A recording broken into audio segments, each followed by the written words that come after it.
Hi, this is Professor Jakob Edwinn, and this is the Three Count Podcast.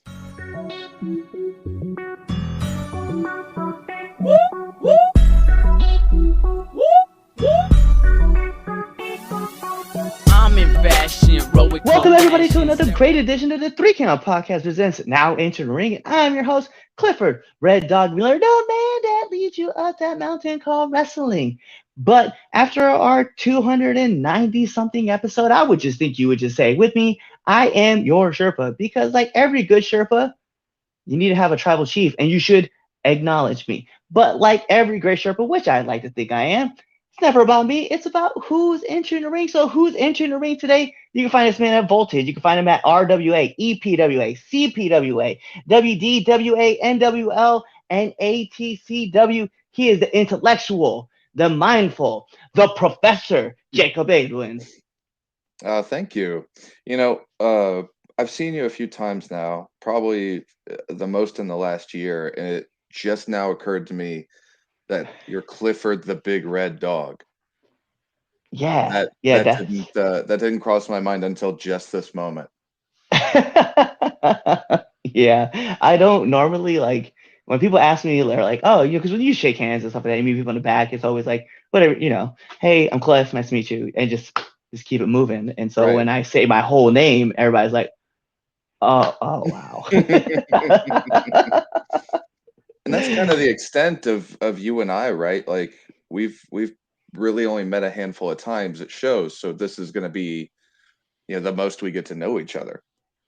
Right. And that's why I think one of the things like, right, so we've crossed in each other's, by each other and stuff like that. And the one thing, like, I've always been fascinated because I've been watching you from a distance and I'm going front, I'll say I'm a fan of your work. So that way, when I met you, I was like, oh man, this is kind of cool. I shared the same locker room with the guy that I've low key just kind of been watching on the back end to kind of like nitpick and like see like how he does his things and portrays himself. And I when I got to talk to you in the locker room, I was like, hey yo, like really quick, and I was like, let me kind of like dive a little bit more and ask him to come on the podcast. I'd love to be able to pick the brain of the professor himself and learn more about this crazy business. Right. Oh well, it's so our instance is so common. So many people know so many people, but they only know them in those brief moments in a locker room. And you've talked about, we talked briefly about what this podcast was going to be, and you brought up that it's a lot like the Joe Rogan experience. And so people bring up in and out of character a lot, right? And I wanted to kind of address this on the front of it. I always tell people I'm going to be the professor. The thing is, that is just me. The professor was something that came long before I was ever using it as a stage name. It's just something that's been acknowledged in locker rooms for a long time now. And it was a nickname that came long before, it was ever presented on a stage and people, paid tickets for. It's so much me that in or out of character, some people are playing characters at this and I am not. I try to bring down that I try to trim that fat so much and trim down that fluff so much. And really, people call it blurring the line, but I don't even think it's that. I think it's a true defining line, a Sharpie mark on the drawing that I am who I am in and out of the ring. It's not a whole lot of difference. So hopefully today people figure that out. Your audience figures that out and you can see a bit of that too. Yeah, it's one of those things where like even like so Red Dog himself, right? It's just like a portion of me like cranked up to 100.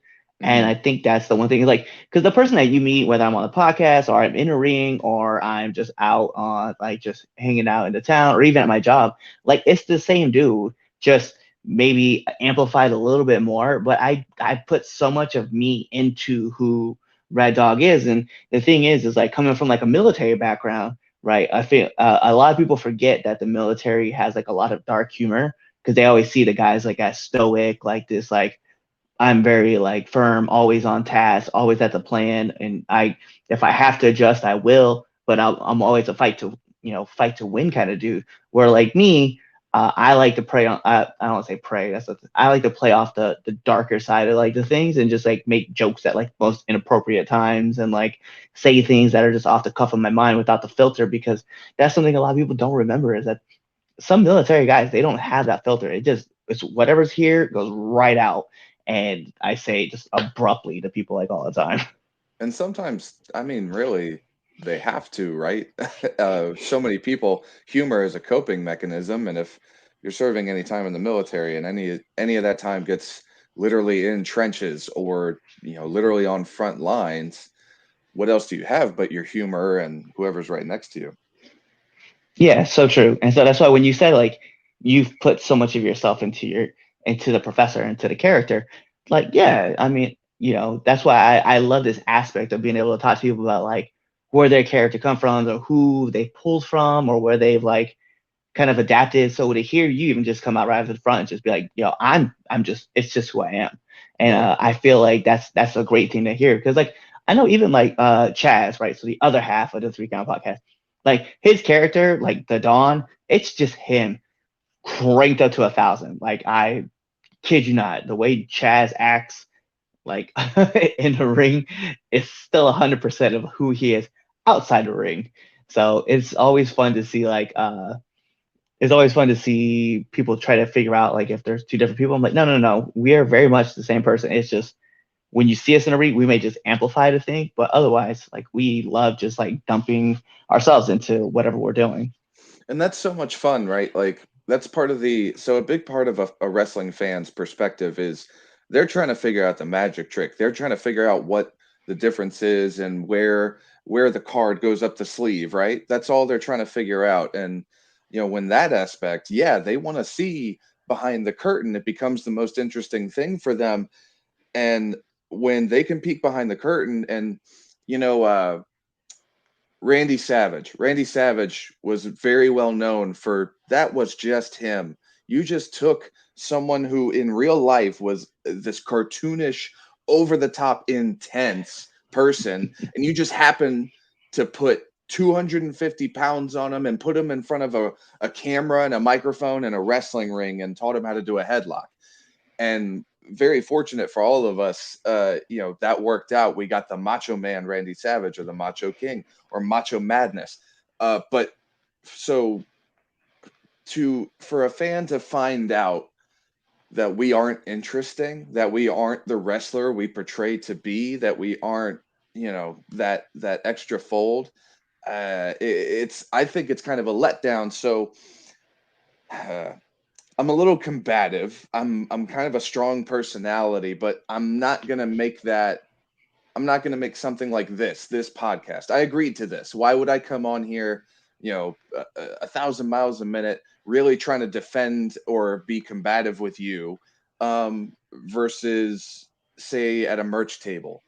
So often at a merch table, when I'm not selling merch, it's because I'm going back and forth with whatever fan decided to come up and try to talk trash. And here's the other thing, it keeps me sharp because if I am sitting at this merch table and these people are able to approach me outside of a wrestling ring and I can't back up my verbal prowess, if I can't quip with them as much as they're trying to come at me, then were they really meeting a professor? Were they really meeting this guy who was in the ring, who was talking all that smack, or who was able to be on the microphone and talk this big game? Did they really meet me, or did they just meet some schmo who decides to put on a mask and a cape and go out in a wrestling ring? Like I don't want them to think that we just, take off the makeup and take off the clown makeup and take off the wig and we go somewhere else. That's not what wrestling is to me, because so many people they want so bad, and I'm so sorry for rambling, but it's gonna happen. Yeah. They want so bad to get behind the curtain, and then they get there and they're kind of disappointed. Look at, I won't name names, but look at so many wrestling personalities that turned out to be too hot for TV, or something that wasn't the same political beliefs that you had, or something. Maybe it wasn't even that serious. Maybe it was just one thing. They liked pineapple on their pizza and you didn't like that, and that made you respect them less. They want so bad to be behind the curtain, but then they get there and they get disappointed. So I think I think I'm better at that, where they get behind the curtain and they see, oh, here's this guy. He's exactly the same, if not worse, because sometimes in real life I'm worse than I am in a ring or on a microphone.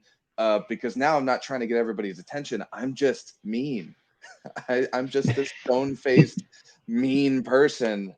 Um, yeah, it's a long winded answer, but to a question I don't even think you asked. I just started going. No, but it's perfect because like it's one of those things where it's like, people do want to see behind the scenes, right? Because every and a lot of people talk about like every good magician doesn't like reveal his tricks, right? But then obviously like once people like learn the trick, then they're not as, I don't say impressed. Like they're like, oh, that's all it was. But like Exactly. if you peek behind a curtain at a wrestling show, and it kind of goes 50-50, we'll be front with it, right? Because some guys like, well, some people are method actors, right? They like to just be in character all the time, and some guys aren't. But every once in a while, you find out one person that's like genuine to who they are. And so when you peek behind a curtain and you see that the person that was in the ring is the same way outside the ring, then you're like, oh, I'm genuinely attached to that person. Like I just had an instance, right? This last weekend, for you guys wondering when we're shooting this, don't worry, it's on a Monday, right? Monday Night Raw or something, right? Mhm. But anyway, uh, I was at a show and I came out and the crowd was like, everybody was cheering for me, yay, Red Dog, woo! And this one guy was like, I hate this dude. Mhm. And I was like, what? Now he's like, I hear him go, at least he's not wearing a stupid vest anymore. And I was like, oh, word. And I looked at that one guy and I was like, you missed that vest, don't you? And he was like, no. So I got out the ring. I sat next to him. I took his soda. I took his potato chips. And I just sat next to him. And I was like, so you like the show? And he was like, I did until you came out. I was like, aw, so we just gonna stay upset? I was like, you shouldn't be so mad. Can I have your drink? And he was like, no. I was like, you really want this back? He's like, yeah. And I was like, can I get a sip? He's like, no. And so I gave it back to him. But by the end of the match, he was like, all right, Red Dog won me over. I like him. And so when he when he came to the merch table, I was like, hey, what's up? And then he was like, oh, this is you? I was like, yeah. I was like, I'm still the same person. Like it doesn't change. So many people will forget that they'll say so much. And all right, so there's two sides to this, right? They'll say so much behind a barricade, or behind the screen of darkness when the lights are out but the spotlight's on the ring.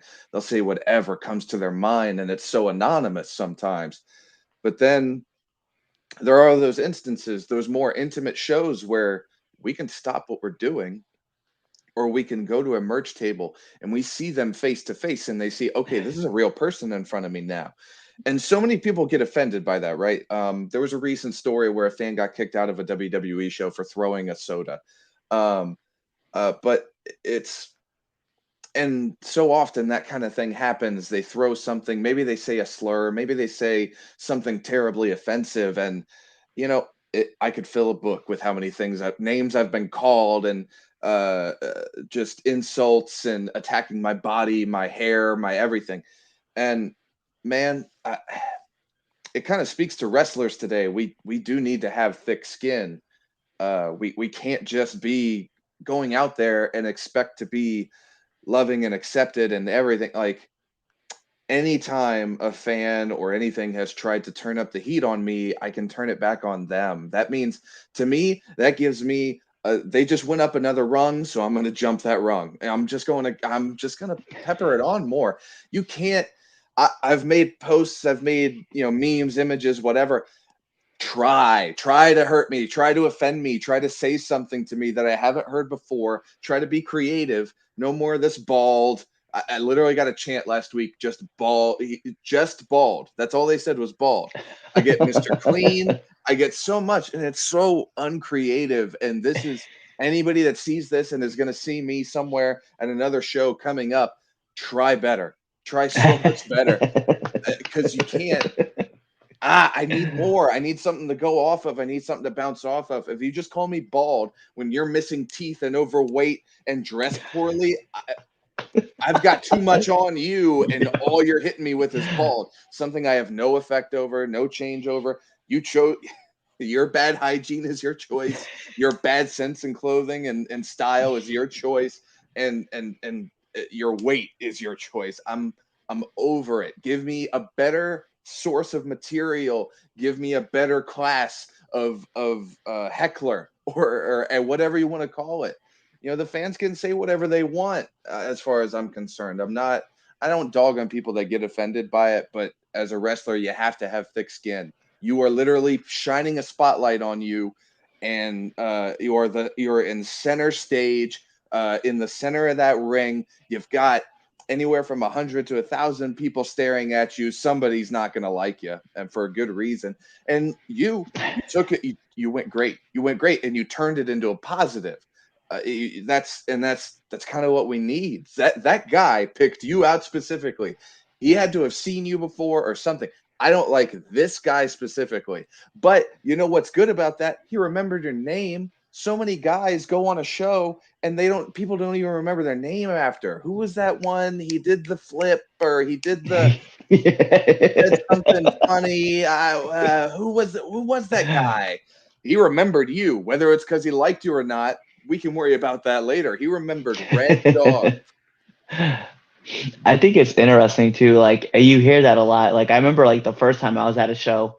I won't mention the show's name, but they know who they are, and even the people who are watching this, they know who they are too because they watch the show and they tell me about it. But anyway, so I was in a match and I was the face, right? And I ended up losing, but I did a gun spot in this match. It was the first time I ever did it, and the little boy was like, "Dad, we gotta go find the guy."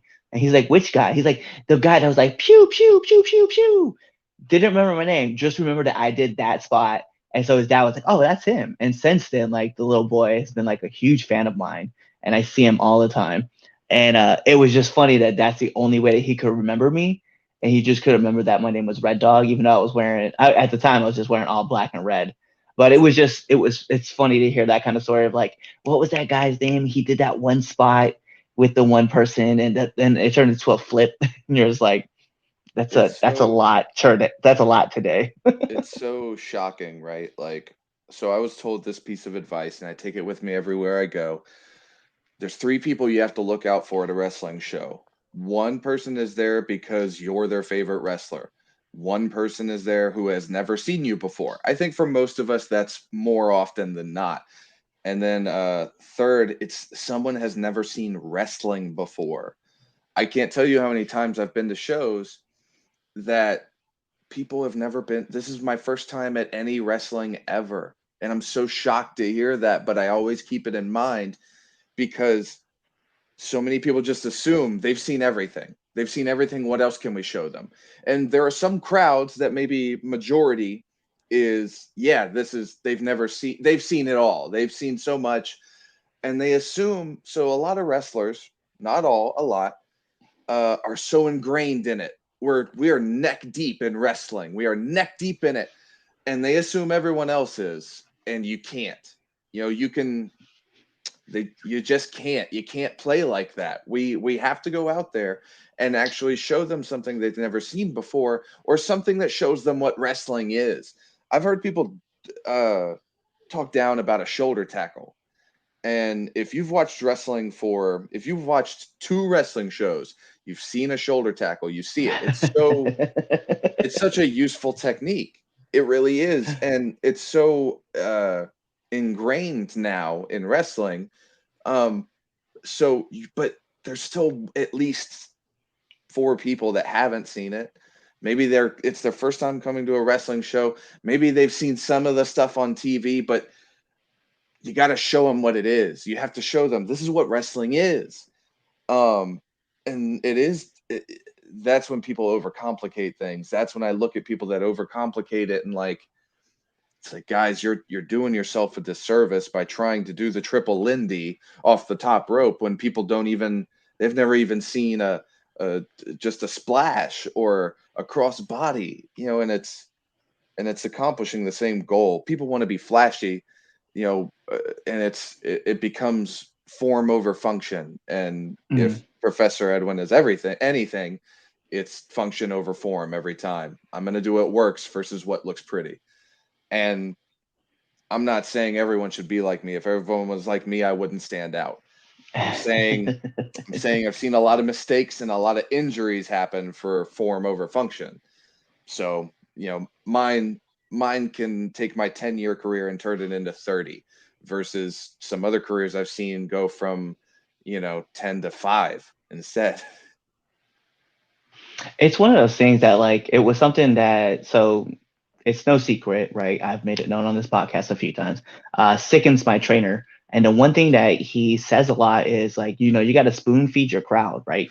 You can't just you can't assume that everybody knows everything about wrestling, and it's one thing that I've taken to heart. So when I build my setup, right, it was a like simplistic moves that are heavy hitting that people recognize from anything, right? Like, how many times have you seen a German suplex in any action movie? It happens a lot. People just get taken over the top, right? Or I know, like when was that No Way Home, right, with Spider-Man. The Yeah. one thing that everybody talked about was the spine buster that Doc Ock threw, or like the power bomb that happened with William Dafoe. Like, so you recognize those moves, and that's why I like to build my move set off of things that you've seen, because then you recognize like, oh, that's a real dangerous position, or this is something that really hurts. And it's so much easier to keep it simple than like, hey, yo, let me do a 630 off the top rope. I was like, I don't need to. I was like, I want to be that technical guy that shows the story that people who have never seen a wrestling show before understands that, hey,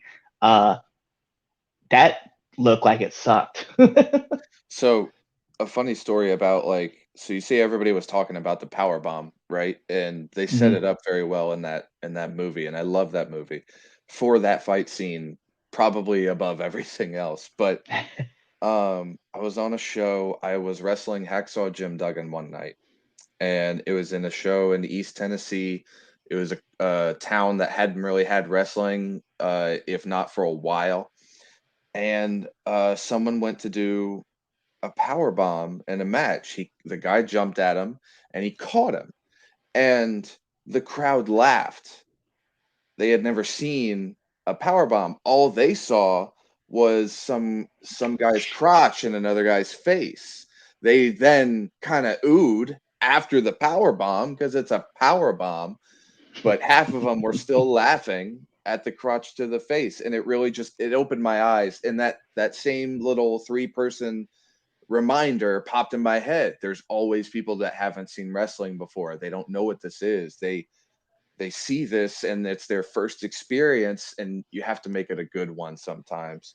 That's another thing. People don't seem to realize how often one instance can ruin someone's whole outlook on professional wrestling.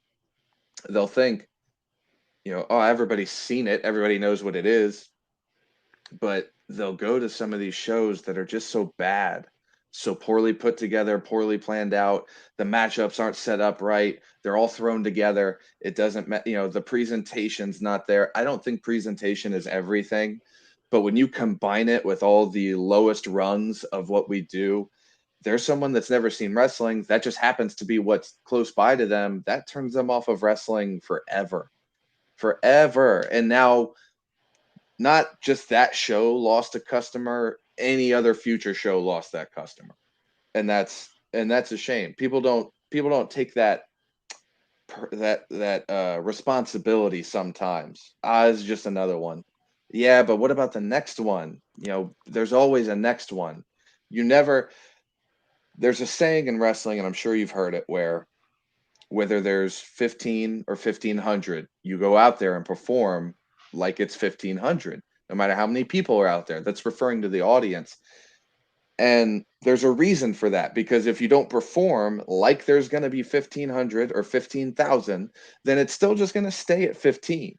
It's just a simple you are not earning one night of customers. You are trying to earn lifelong fans, because that's what wrestling fans become. At least that's what they were in the 80s and the 90s. And now sometimes it's kind of fleeting, and we have less and less lifelong fans, and that's a shame.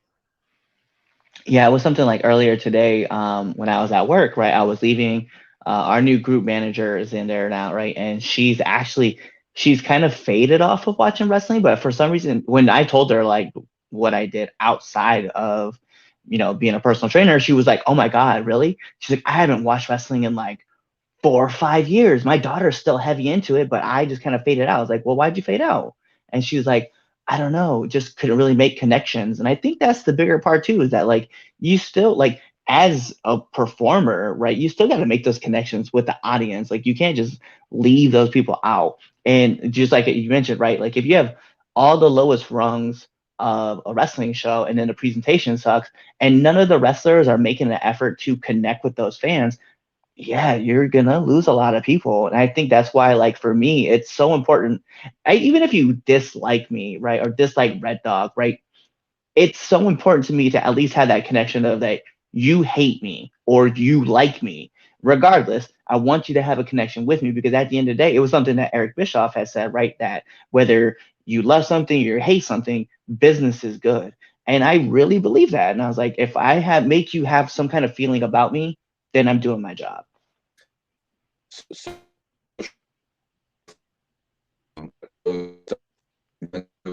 so I'll post regularly upcoming shows I'm on, upcoming posters, and they'll get stuff here and there. But if I post anything controversial, if I post something that's more fitting with my personality, we'll say, uh, then it gets a lot more reactions. But because people want to fight me, they want to seem like the smartest person in the room, and I can do that. They can't. I can back that up. But it's one of those things where it's a driving factor of people will see something they dislike and they will be so much more inclined to interact with it. And I think there's been some documentaries on social media that reflect that as well. And that, Facebook, Instagram, Twitter, those things know that and do that on purpose and push that to the forefront. But I think this is one of those situations where the chicken came before the egg because people hated Ric Flair for a long time, or they hated Gorgeous George, but people still paid to see him get beat up.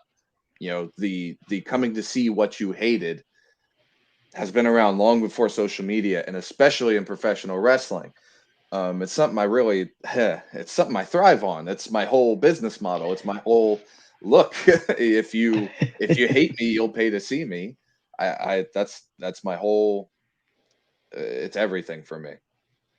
Yeah, it's funny because like you see heels that develop that like hate me, right, because I don't like you. And you put it perfectly, right? Like look at like someone like MJF is the same way, right?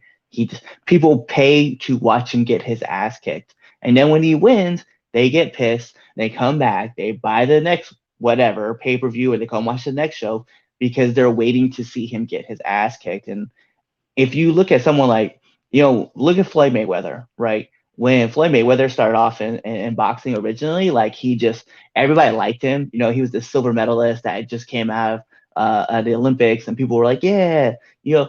And then when he changed and became Money Mayweather, people hated that guy. They were like, I'm buying his fight because I want to see Victor Ortiz knock him out, or I want to see Manny Pacquiao knock him out, or I want to see Ricky Hatton knock him out. Like they were naming people, they were watching, paying all the fights, and this guy was just raking in money because he knew what was going on. He learned the game like so quickly.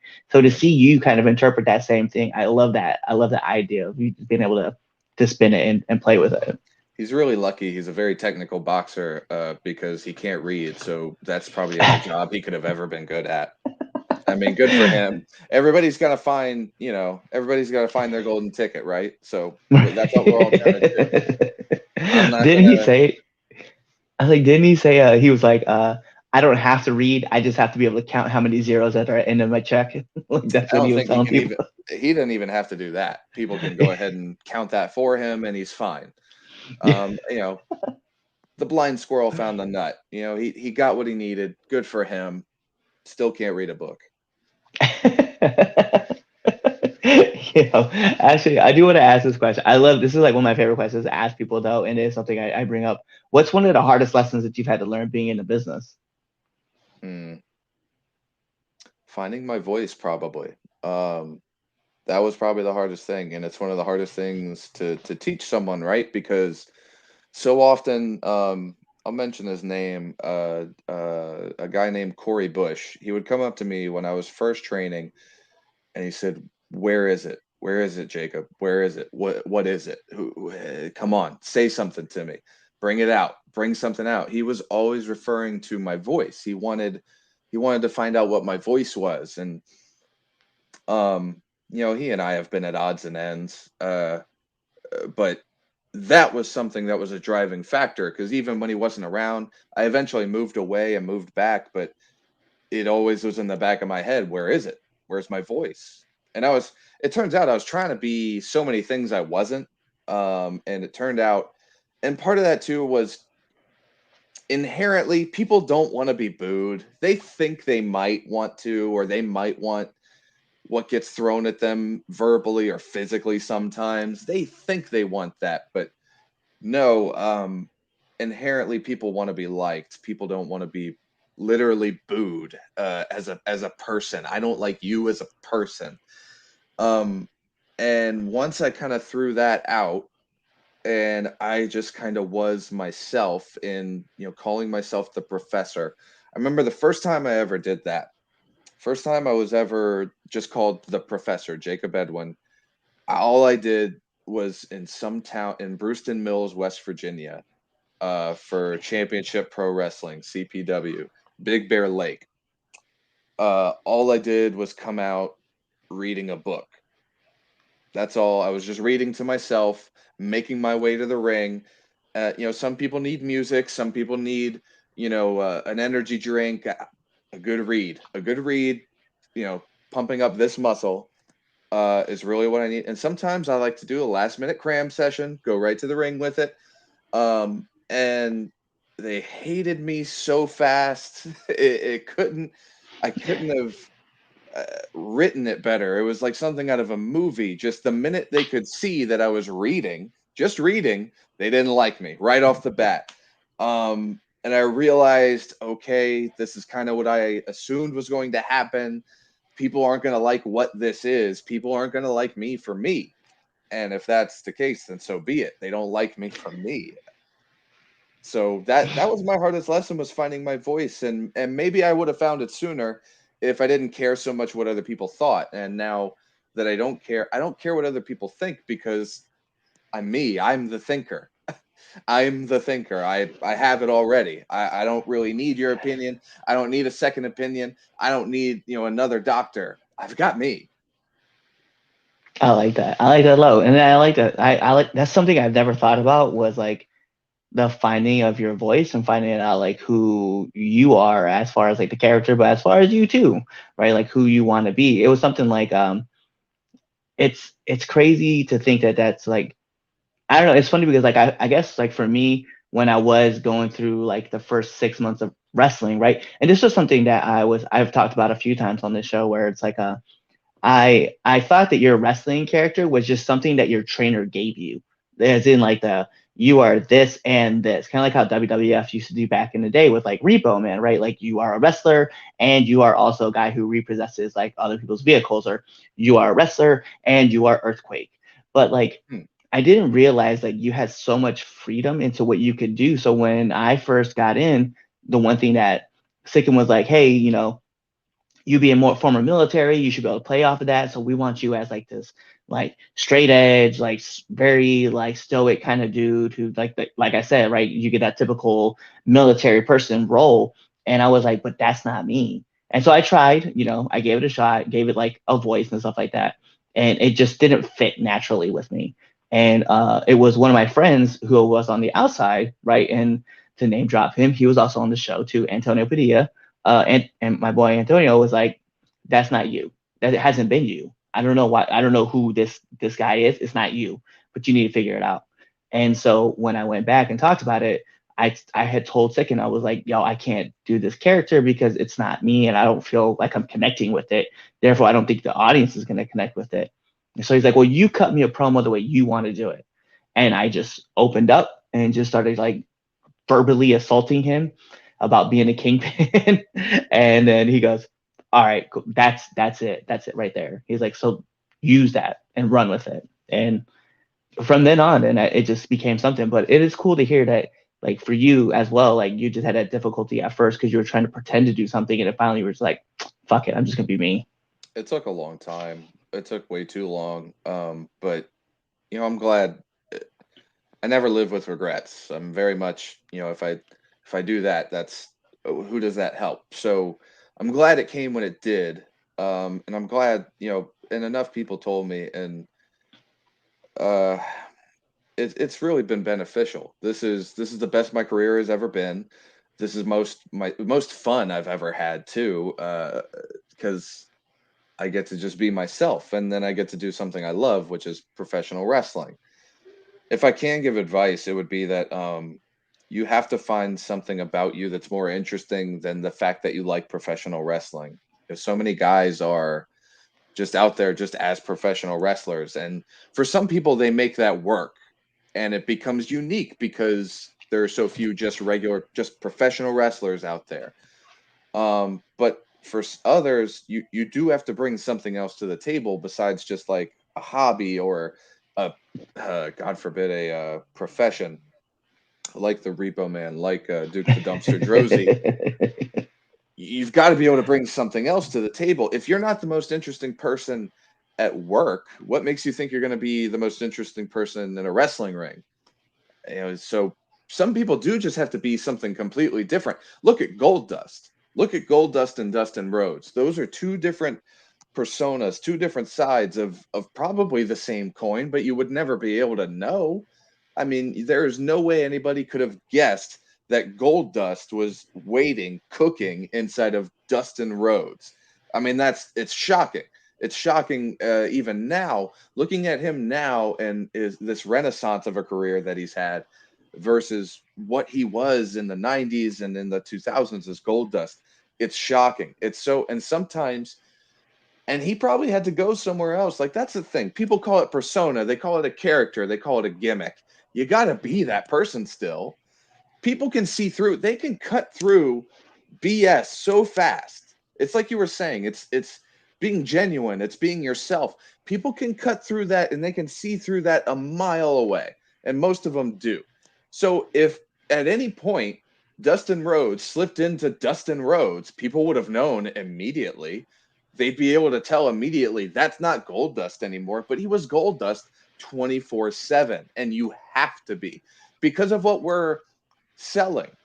There's no reason anyone would think Goldust was legitimately mad at anybody if at any point Dustin Rhodes slipped through. Unless Dustin Rhodes was mad at somebody, then maybe they'd believe that. But you have to give them something worthwhile to believe, like, this guy's really cracked. So there's a part of Dustin Rhodes that's absolutely cracked. He was playing a gimmick or playing a whatever. There is something in Dustin Rhodes that is absolutely cracked, and you can't convince me otherwise. And anybody who bought a ticket to see Goldust also can't be convinced otherwise that there's something in him that he was able to bring out, not just that he just decided to pretend to be. No, he was Goldust. He is Goldust. That is in him. Hopefully, for his sake, it's sealed away because I'm sure that would cause a lot of daily life issues. Because imagine Goldust asking to bum a cigarette on the outside of a street somewhere, but like, or just trying to brush his teeth. Like, all of a sudden, it's not quite. You kind of need Dustin Rhodes for some things. So, but to call it a gimmick and a character and everything, sometimes I think we get too into that and too into that idea, and we try to think of ways. I see so many wrestlers make the mistake of starting off on the wrong foot. They're trying to put something on themselves, and I see it because I made it, right? I made that same mistake. I was just trying to give myself any kind of hook, anything to hang your hat on, and I chose the wrong thing. Some people just aren't meant for that. I mean, how many stories did you hear about, like, Dean Malenko being one of the funniest guys in the room, but he could not put it out there in the wrestling ring. And he obviously had his own success, Dean Malenko, man of 1,000 holds. But, there was something that he couldn't turn on about his personality out in the ring. There was something he couldn't portray. Some people don't have that. They just don't. And So if there's not something that they can turn up the volume on, no matter how loud it is, it's still kind of flat, then maybe this isn't for you, or maybe you find a way to make it work. You look at a guy like Lance Storm. Um, he would eventually turn it into a joke, but that's all he had. That's all he is. He's high and tight, straightforward guy that can wrestle extremely well. And there's situations that he can find himself in where that's perfect. That's the audience that wants exactly that. That's what ECW was for him in a lot of ways, and why anywhere else it wasn't quite the good fit that ECW was for him, because he wasn't doing all the extreme stuff. He was just going out there and wrestling, and that was the crowd for it. You've found the people that want what you're giving. So that's unfortunately for him and everyone there, ECW would run out of business. But that's kind of what some of us need sometimes. Uh, for those that don't watch or don't know the wrestling ins and outs, one of the biggest things is reaching out to other promotions and trying to get booked, trying to get seen, trying to get opportunities. And I'll say this: just because one place doesn't need you, they say no to you, that doesn't mean you're bad or you're not worth it or whatever. This is a business. Sometimes it's just they already have one of you and they're closer, or they're cheaper, or they're already ingrained in that show. And sometimes you just need to shop around. You just need to shop yourself around and see what store you'll fit in. If anybody watches Shark Tank, right? Sometimes there's like five buyers on there, and you go up and you give a product and it's great. Maybe it's even already successful. I've already sold 1 million units of this. How come you don't want it? It's because one of them sells stuff mostly online shopping, or somebody sells stuff with connections to Walmart, or somebody sells stuff mostly, maybe they like food or they like clothing better. It's because they already. I've seen people that will go out. They'll call, "I'm out." That's the show. They'll say, "I'm out because I already have something like this that will compete with this directly. I can't have two of the same thing." Sometimes it's just that. Sometimes that's all it has to be. It's just business. Sometimes people are already in control of something else with that.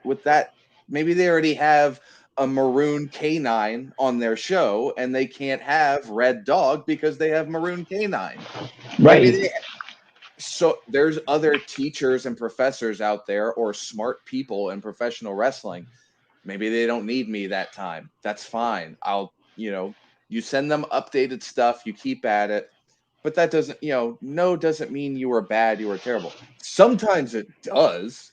Maybe if you're told no enough times, you have to reevaluate something. But for the most part, this is a business. This is a business. I see so many people say, know your worth, right? And I'm long winded. I'm sorry. I'll apologize again. They say know your worth, but that's a two-way street, because your worth to you and I, right? We're East Coast. You're probably Maryland based. I'm close by. It's our worth in Maine is zero. We are just Yeah. another person to them, unless we have somehow, maybe a YouTube show or something we do somehow gets a bunch of views at like a high school in Maine. Now all of a sudden we have worth. But as of right now, I don't have that. I don't believe you have that. We are worthless to whoever in Maine. So whoever in Maine they need to value something we have, whether it's a different wrestling style, a standout personality, persona, or it's just a carload full of guys. Maybe they just want something fresh. They just need something fresh to come to their show and give their crowd something different, because whatever they have in the area is stale. So it's in March. I'll be in Florida. It'll be my debut in Florida. It's for an old friend of mine that moved down there, and it's just whatever he's got for me. And he says, listen, this area, they've seen a lot of wrestling, but it's all the same stuff. It's all the same people. I want to make half my show people I knew from back there that are offering something different, and half local people. So there's a connection to the local people, and there's something exciting of a different coat of paint. Like, okay, here we go. This is something I don't see around here. It's, it's like a new store opening up in town, something that you hadn't seen before. It's not the fifth coffee shop that's in town. It's now, I don't know, the boba shop. There's four coffee shops, and now there's a brand new boba shop. We've never had it. Let's try it. And if it's good, they'll keep coming back. And then maybe one of those four coffee shops offers boba. And it's, well, I remember this coffee shop. I like this coffee shop. And now they have boba, which is this new thing I like. So now it's competition. Now it's, Yeah. well, you want all boba or all coffee, whatever. Yeah, it's one of those things. You kind of brought up like a lot of points, and there's like a lot Yeah, to digest. So if you guys need sorry. to, just go back and listen. But one of the things that I liked about it, right, is like you mentioned something about Dustin Rhodes, right? I wanted to bring this up real quick. When you said Dustin Rhodes as far as being Gold Dust, I just automatically imagine Gold Dust like trying to brush his teeth, Yeah. and just like every time he has crest, I only imagine that's how he came up with the was because but it's like but you've hit so many points like sometimes you might go, you should know your worth, right? Right. But you should be offering something different. I guess when I thought about things, I was like, listen, like there's always like six characters in, like, I always get told this, right? There's always six characters you're gonna find in a locker room, right? One of them is gonna be like the strong wrestler type, right? Yeah. You're gonna have like the mercenary. You're gonna have that high flyer. You'll have like the educated one, right? Is one of people will say. You'll have the one that's like, I'm the badass, right? And then you'll have like the clown character, right? Those are like usually the characters that you're gonna find in the locker room. And what I find funny is that you have to differentiate yourself from one thing to another, right? And what I find, and you brought it up, it was something cool. Like you're going to a new area with your character, and they have never seen you before, so you get to be like that breakthrough and be like, "Hey, yo, this is who I am. This is what I'm going to offer to you guys. And if you don't like it, I'm only here for one show, so bite me." You can keep it moving. the But it's the cool goal that the goal should be to want to come back, or they want you to come back. The whether it's the crowd, whether it's the promoter, that should always be the goal, not this is one and done, unless you don't like it. If you don't like the right. place, then yeah, whatever. Which has happened. I mean, sometimes it's just not a good fit. That it happens. That's nothing, like, that's no personal attacks on anybody, but sometimes you go to a show and you just don't like the vibe. But the goal should be to want to come back. Sorry, I cut you off, but the goal should be, just because it's one show, you should want to come back. You should want them to want you to come back. Maybe Right. not next month or next week, but maybe in a couple months, it's still something they want to see from you. Yeah, I like it's funny because like I've been up in like Massachusetts, and when you mentioned Maine, I was like, well, I've been in through Maine and Massachusetts. But like going into Massachusetts and wrestling up there, like I was a part of the Wrestle Open, like I was one of their dark matches, like I had a tryout match. But the one thing I did, I got like a lot of good feedback about like how I can develop my character, make it better and stuff like that, and make it more rounded so that it doesn't look like what was told to me, dinner TV, and it was more of a fight. Yeah. And I was like, yo, that's great. And I took like a lot of that advice and I ran with it, and then, kept studying and kept working on my craft. And then a lot of the guys that I've seen since I was at the Wrestling Open saw me at other shows, and they're like, oh yeah, you've gotten so much better than where you were originally. So it was kind of cool to be in a new area. But I knew that my character was different from everybody's character because uh, you know, I didn't see a mercenary character who like was just joking with people as he's beating their ass or getting his ass beat. Right. I never saw that character there. And that's why I think like if you bring something unique to the table, you got to find like a good way to market yourself to get other people to want you to come in. Right. And I think something I do bring into like everything, and I say this a lot. I have a podcast, and if you want to bring your show on and talk about your show, this is the place to do it, especially if you're trying to reach a big crowd in the mid Atlantic. I don't know. I tend to feel like I have a good reach with it, but it is something unique that uh, you have to find your way to market yourself and get people to notice you, so that way when you go to new areas, one, they want you to come back because they kind of have a taste of like who you are, but two, like the promoter is going to bring you back because he knows that you're putting on the show and you're going to do everything you got to do to promote their show because you want it to be successful as well. And I think those are like big things that people have to remember when they, when they're hitting up new places and when when they're looking to get booked. You don't Yeah. want to be the person like, book me. You want to be the person that says, hey, this like, you should book me because I'm a good wrestler. No, you should book me because I'm a good promoter or I'm a good, marketer or I'm good at doing this or that. Like have that plus one that you can always push yourself to be better in. Yeah. And we also kind of have to accept, right, that if we don't have a national audience at our disposal, something, a national ticket buying audience, then that kind of limits what we have to offer. That doesn't mean go out there and go broke doing this. That means find what else you have to offer. Bring other things to the table. Don't be too good to help set up a ring or tear it down. Don't be good. Don't be someone that people don't want to ride in a car with you. Don't be that guy. Don't and maybe you'll find a sweet spot, right? And maybe you'll find a sweet spot where you're professional. Just don't give them a reason to say no. That's a much shorter point to what I'm trying to say. Don't give him a reason to say no. He wasn't here on time. The people he brought, he didn't tell me he was bringing. The people he brought were unprofessional. He was in the way. He was loud and obnoxious, and he or she, everything. Don't give the reason. Don't give them a reason to say no.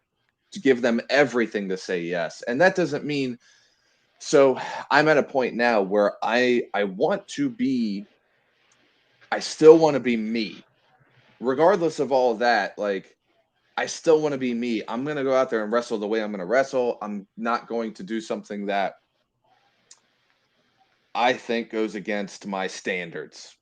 So many people are going to go out and trying to want to be a clown, and I'm not a clown. Maybe they can be a clown, but I'm not going to be a clown. It's just that simple. And even backstage, if a promoter says to do something else or try to do something different, I'm at a place where I'll listen to anybody, but sometimes I just don't need a second opinion. I like that though. And that's pretty solid advice. Like if you kind of know like the direction you're trying to run, because like that's one thing I've heard a lot. Like when I'm, when we're doing these shows, one thing I've heard a lot was that, you could take everybody's advice, but not everybody's advice is going to be applicable to where you're trying to go. Because like not everybody's going to know what's in your mind and what you're trying to put out. They Yeah, might be able to like give you pieces that are going to help you like accentuate that. But if you are like accepting everybody's advice, you're just going to be spinning your rudders because there's yeah, some people tell you do this, some people tell you do that, but they'll contradict each other. So you have to kind of like pick and choose whose advice that you want to learn from. Like accept everybody's, but pick out the pieces that are going to stick with you and then run with those pieces. it depends on I mean, it'll just take time to siphon out what you need, just like you're saying. Sometimes that takes years to figure out, okay, what is the actual goal I want to accomplish? Because sometimes people just have this pie in the sky kind of idea of like, I just want to get signed. And then they get signed and they don't like it and it's no good and it doesn't work for them. So then you kind of have to be picky and choosy about where you want to be signed and why you want to be signed. Because getting a job versus being signed for what you want to do, two very different things. You know, let's say Perry Saturn, instead of being told we want to hire you as Perry Saturn, they told him we want to hire you so you can interact with this mop and pretend that it's real and that you're in love with it. They're offering him a job. It's kind of the monkey's paw, right? Like, be careful what you wish for. Do you just want a job that you'll just do whatever and say and do whatever and kind of look like a clown and look like a joke? If that's what you want and you'll be happy doing that because it's still wrestling to you, then fine. It's not what I want. Yeah, I like that. So listen, we're gonna take this to the best segment of the Three Count podcast. And it used to be the Red Dogs Power Rankings, but I refuse to acknowledge that I've retired those things. So that's not happening, Chaz. You don't get that. You don't get that. All right. That's just not for you. But this is the 3 Count Podcast, 10 Count Questions. And here's how it works. I'm going to fire off 10 questions at you. And whatever your answer is, that's your answer. First thing that comes to mind. Yeah. So we're going to put on the imaginary timer for added pressure. Bing. And in the words of Mike Goldberg, here we go. SmackDown or Raw? SmackDown. Favorite book? Any Sherlock Holmes book. Marvel or DC? Marvel. Favorite movie? Favorite movie. Pulp Fiction. Let's go. PlayStation or Xbox? PlayStation. Favorite actor? Ah. Brad Pitt. Let's go. Apple or Android? Android. Favorite podcast? I'm not going to be the shill and say yours. Man, that one's so hard. I have to go with. That's a tough one, man. I'll go with the it's a show called Knowledge Fight. And a brief synopsis. Knowledge Fight is a show with two guys that listen to the Alex Jones show, InfoWars, and makes fun of it and points out when he's lying and when he's been wrong and just cut him deep. Just all, and I don't know why it's so niche and I just love it. I can't get enough of it. I like that. I like that a lot. That's actually, I'm gonna have to go check out this podcast because I've never heard of it, but I'm definitely glad that you brought this to my attention because that is something I love is like listening to podcasts correct other people and what they are doing. I guess when you think about it, it is right up my alley, but I didn't expect it to be. All right. Well, nominate one person that you would like to see on this podcast. Oh goodness. Wow. Just one. You can name a Um, bunch if you want. I would like to see Shane Malice, if he hasn't been on. And I'd like to see Simon Shadows would be the other one. Those are the two I'm gonna say. I'll leave it there. Yep. So I'll be honest. Shane Malice is my white whale. Like call me Ishmael. Like I'm kidding. All right. But last but not least, my favorite question to ask every single person that comes on this podcast: favorite curse word. Favorite curse word? Wow. Um, my goodness. You really caught me on the spot here. Uh, gosh. I'll go with a kind of a silly answer. One of my only silly answers. If you watched Friends ever, just that one. We'll just go with. I We'll got. just leave it there. Yeah, there you go. What an Oh man. answer. So hey, those are all my heavy hitting questions. So I definitely appreciate you coming on the show, but I need you to let our listeners and our viewers know where they can find you. All right, so on every social media, I think the latest one is Hive. It's at Jakob Edwinn, spelled exactly as you might see on your screen. But those of you listening, JAKOBEDWINN. That's on everything: YouTube, Twitter, Facebook, Instagram. I'm not on TikTok. It's a last bastion for me. Um, and let's see, coming up next month, I'll be at RWA, Renegade Wrestling Alliance, which is in West Newton, Pennsylvania. I'll be at Voltage. They're at a bar show. I can't remember the town right off the top of my head, but all these Is it links are on my Waynesboro? Waynesboro. Yep. All these Yeah. links are also on my social medias. I'll be making my debuts at Rise Wrestling. And yeah, that's it for next month. And anything else in 2023, you'll be able to follow my stuff on social media and catch my matches on YouTube and things like that. Bet. Well, there you have it. Like, he gave you all of his handles. He told you where you can find him and where you can't find him. Yeah. It's very important too. And also, he told you about some of the future dates that he has going up. So, like every great part of a wrestling match, we got to take this home, because this is the 3 Count Podcast presents Now Into Ring. And like I said, I'm your host, Clifford Red Dog Miller, the man that leads you up that mountain called wrestling. And like every good Sherpa, which I like to think I am, it's never about me. It's about who's entering. So who's entering? You see him right there, okay? It's the professor himself, Jakob Edwinn. And you guys know what to do. Tune into the next episode and be there, or you're legitimately following us on all of our social media platforms. You're even purchasing our merch on prowrestlingtees.com/the 3 Count Podcast. You're sharing this out. You're following us on YouTube. You're subscribed to us on Spotify. You're leaving us those 5-star frog splash reviews that you can leave on Apple Podcasts, even answering our question on Spotify as well. You're telling your friends about us. You're sharing this out with every single thing you have, or you're really just kind of waiting for this episode to end. You're waiting for that outro, and then you're choosing another episode to listen to. Peace. Thank you.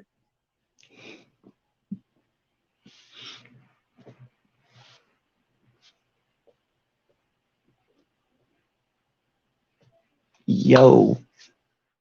What's going on, 3 Count Nation? I'm Clifford Red Dog Miller with the catchphrase. But what I really want you to do right now, go to twitter.com, right? Go over there, find us at the 3Count_pod, give us a follow, give us a like, give us a comment. We want to talk to you guys. Go to IG at the 3Count Pod. Give us a like, give us a follow, leave us a comment. We want to interact with you. Go to youtube.com, give subscribe, turn the bell on, turn the notifications, leave a comment. We want to talk to you. Go to anchor.fm/the 3Count Podcast, and in there, you can leave us a message, and we will talk to you. Basically, what I'm trying to tell you is that we want to talk to you. We want to have fun with you guys, and we love listening to what you guys have to say. Also, one thing I need you to do for me, the 3 Count Podcast also has merchandise. Oh, at prowrestlingtees.com/the 3Count Pod. Please go buy our t-shirts. We love you guys, and we hope you love us too. So show us some support, please.